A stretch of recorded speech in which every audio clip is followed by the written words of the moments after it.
perkenalkan para pemain. Patra Gwanda sebagai Prabu Tapa Agung, Pak Bayaki sebagai Purbasari, Alvin Kurniawan sebagai Indrajaya, Rito Fisamani sebagai Pati, Muhammad Aswar sebagai pengawal, Muhammad Renali sebagai pengawal, Bang Riza Rizky sebagai Lutung Kasarung, Ashraf Kusaki sebagai kakek sihir, dan Baik Rahmatullah sebagai Purbararang.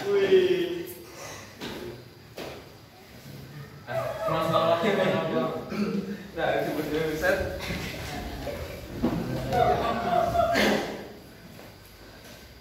Di sebuah kerajaan di Jawa Barat, hiduplah seorang raja bernama Prabu Tapa Agung. Ia memiliki dua orang putri, si sulung bernama Purbararang dan si bungsu bernama Purbasari. Keduanya sama-sama cantik, tapi sifat mereka jauh berbeda. Purbararang memiliki sifat iri hati dan serakah, sedangkan Purbasari memiliki sifat pemaaf dan bijaksana. Ketika tiba waktunya Prabu Tapa turun tahta, ia menunjuk putri bungsunya untuk menggantikan kedudukannya. Hal tersebut membuat si sulung Purbararang merasa iri. Bagaimana mungkin Purbasari menjadi pengganti ayahanda, sedangkan ia hanyalah anak bungsu. Seharusnya aku yang menjadi pengganti ayahanda, ucapnya kepada Indrajaya tunangannya.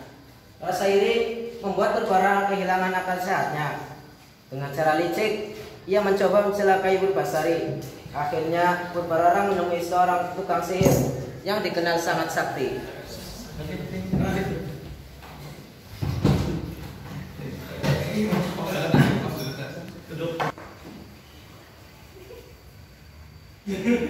Wahai kakek tua, tolong bantu aku mendapatkan tahta kerajaan. Aku yakin engkau sangat sakti dan aku akan membayarmu dengan mahal, Ucap Purbararang.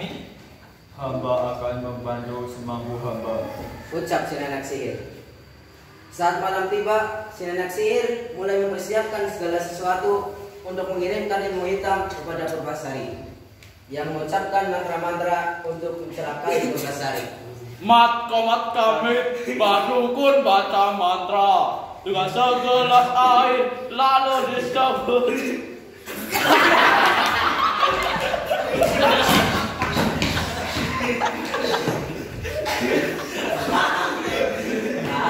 Keesokan harinya, Purbasari mendapatkan tubuhnya sudah bertotal-total hitam. Keesokan harinya, Purbasari mendapatkan tubuhnya sudah bertotal-total hitam. Ia sama sekali tidak mengetahui mengapa kulitnya berubah tiba-tiba. Kenapa kulit jadi seperti ini? Apa yang telah terjadi padaku? Tutur Purbasari panik. Ketika mengetahui kejadian yang menimpa adiknya, betapa bahagianya hati Purbararang. Ku menangis. Ternyata kakek tua itu sangat sakti. Aku tidak sia-sia membayar ia dengan mahal.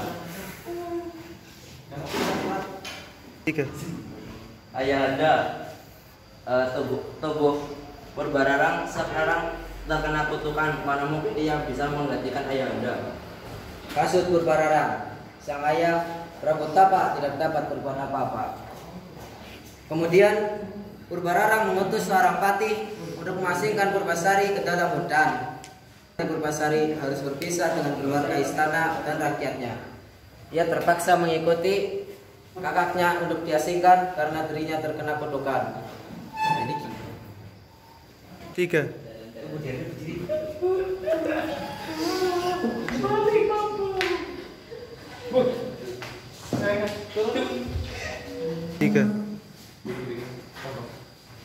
Akhirnya, setelah beberapa lama menempuh perjalanan yang cukup jauh meninggalkan negerinya, Purbasari dan Patih tiba di hutan. Di dalam hutan, Purbasari dibuatkan sebuah pondok yang terbuat dari akar-akar pohon dan didaunan oleh sang patih yang baik hati. Setelah selesai membuatkan pondok kecil, patih berpamitan untuk kembali ke istana. Tuan Putri, jaga diri baik-baik. kebenaran pasti akan terungkap. Baik Bondi. Hati-hati Pati. Sang Patih kemudian menaiki kudanya dan kembali ke istana. Purbasari hanya bisa memandang Sang Patih sampai sosoknya menghilang di kejauhan. Kini ia hanya seorang diri di dalam hutan belantara. Berhari-hari sudah tinggal di dalam hutan, membuat dirinya terbiasa dengan keadaan hutan yang berhawa dingin maupun suara-suara binatang buas yang terdengar sampai ke pondoknya.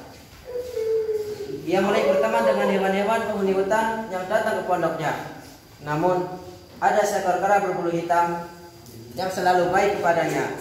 Kera itu selalu membawakan buah-buahan yang dipetik dari pohon-pohon hutan untuk dirinya.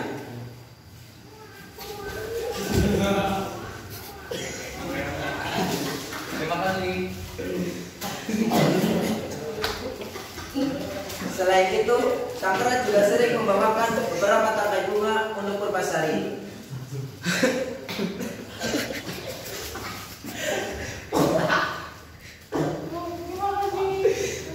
Kera hitam itu bernama Lutung Kasarung. Betapa bahagianya hati Purbasari bersama dengan hewan-hewan di hutan. Apalagi ia mendapatkan teman yang setia seperti Lutung Kasarung. Suatu hari saat malam bulan purnama, Lutung Kasarung bersikap aneh. Ia pergi ke tempat yang sepi untuk bertapa. Hal ini menandakan Lutung Kasarung bukanlah kera biasa. Entah apa yang diminta Lutung Kasarung kepada Dewata dalam tapaannya.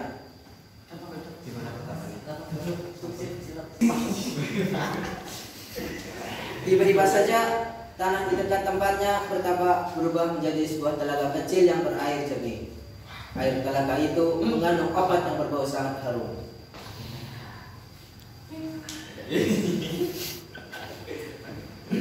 Esok paginya, Lutung Kasarung datang menemui Purbasari.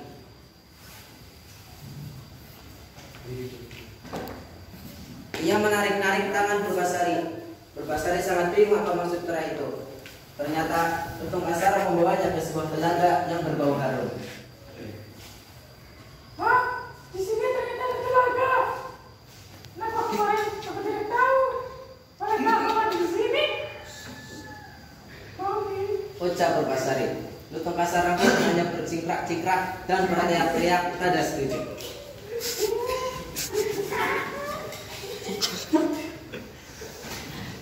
Purbasari kemudian masuk ke dalam telaga itu dan berendam. Ia menggosok-gosok tubuhnya dengan air telaga itu. Ajaib, total-total di tubuh Purbasari tiba-tiba saja menghilang. Kecantikannya telah kembali. Betapa bahagianya Purbasari ketika ia bercermin di air telaga. Wah, kulitku sudah menjadi cantik kembali. Ini semua berkat Lutung Kasarung. Purbasari menari-nari bahagia dan seakan tidak percaya tubuhnya mulus seperti semula dan wajahnya kembali terlihat cantik. Berkali-kali ia berkasat di air telaga untuk meyakinkan dirinya.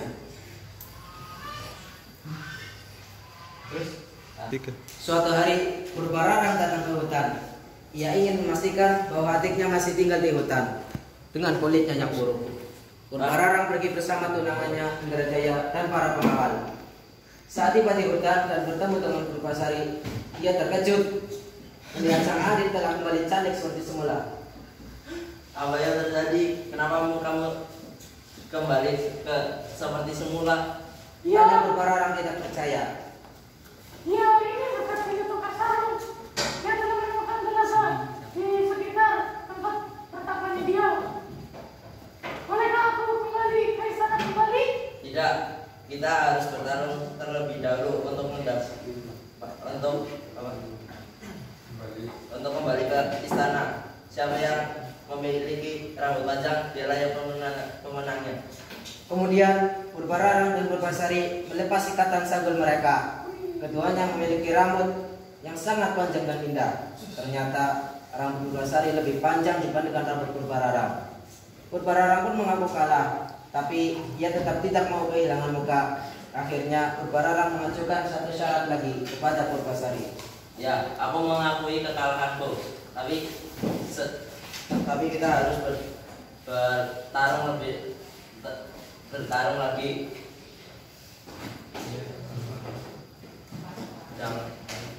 Jangan cara siapa yang memiliki pangeran tampan dialah pemenangnya.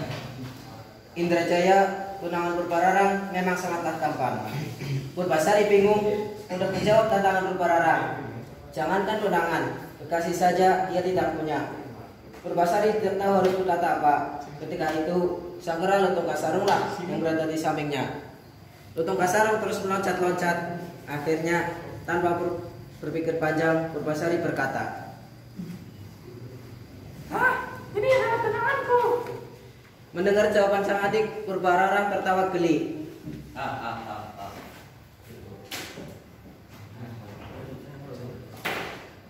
Awak kau bercanda?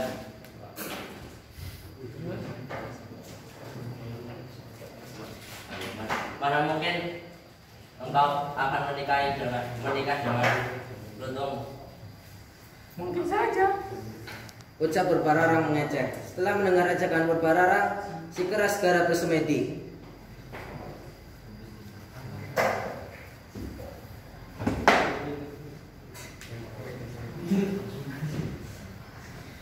Tiba-tiba muncul gumpalan asap putih di sekeliling tubuh si kera.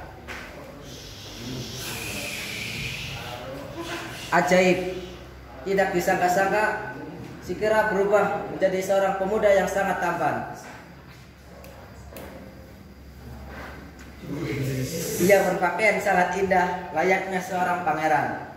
Ketampanannya lebih Indrajaya tunangan Purbararang.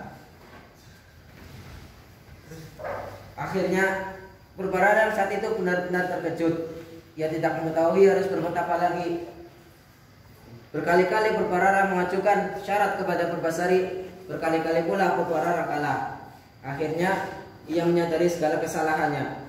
Ia pun meminta maaf kepada Purbasari atas semua kesalahan yang telah dilakukannya. Maafkan aku Purbasari. Ya. Aku mengakui kekalahanku dan akulah yang telah membuatmu menjadi betul-betul. Ucap Purbararang memohon. Purbasari yang baik hati memaafkan kesalahan kakaknya. Ia tidak merasa dendam kepada Purbararang yang telah berbuat jahat kepadanya. Kemudian mereka saling bersalaman. Setelah itu mereka semua kembali ke istana berikut sang Lutung yang telah berubah menjadi seorang pangeran tampan. Pengawalnya mana?